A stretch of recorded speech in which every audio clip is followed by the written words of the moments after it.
চোপড়ার তিলকগেছে গভীর রাতে অগ্নিকাণ্ড, কয়েক লক্ষ টাকার ক্ষয়ক্ষতি। গভীর রাতে চোপড়ার দাসপাড়া গ্রাম পঞ্চায়েতের তিলকগঞ্জ এলাকায় আক্তার আলীর বাড়িতে হঠাৎ আগুন লাগার ঘটনা ঘটে। গভীর রাতে আগুন দেখতে পেয়ে তড়িঘড়ি নেভানোর কাজে ঝাঁপিয়ে পড়েন স্থানীয় বাসিন্দারা।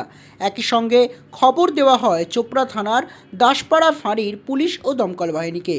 খবর পেয়ে পুলিশ ও দমকল বাহিনী ঘটনাস্থলে তৎক্ষণাৎ পৌঁছায়, তবে দমকল বাহিনী পৌঁছানোর আগেই গ্রামবাসীদের তৎপরতায় আগুনকে অনেকটা পরিমাণে নিয়ন্ত্রণে আনা হয়েছে। এই অগ্নিকাণ্ডের বাড়ির আসবাবপত্র সহ বহু জিনিসপত্র পুড়ে যায় বলে জানা গিয়েছে। প্রাথমিকভাবে কয়েক লক্ষাধিক টাকার ক্ষয়ক্ষতি আশঙ্কা করা হয়েছে এই দুর্ঘটনার জেরে। অগ্নিকাণ্ডে আপাতত কোনো হতাহতের খবর নেই, তবে কী কারণে এই অগ্নিকাণ্ড বা আগুন লাগলো তা এখনও স্পষ্ট নয়। গোটা ঘটনায় তদন্ত শুরু করেছে ইতিমধ্যেই পুলিশ। নজর রাখুন এই বেলা বাংলা নিউজে। না, এটা তো এখনো পর্যন্ত আমরাও বলতে পারছি না কী ব্যাপারে। কেউ বলতেছে যে বাইরের লোক হয়তো দিতে পারে, কেউ আবার বলতেছে যে নিজের বাইরে একটা ছিল তো আগুন দাবি ছিল, ওটা থেকে নাকি আসলো।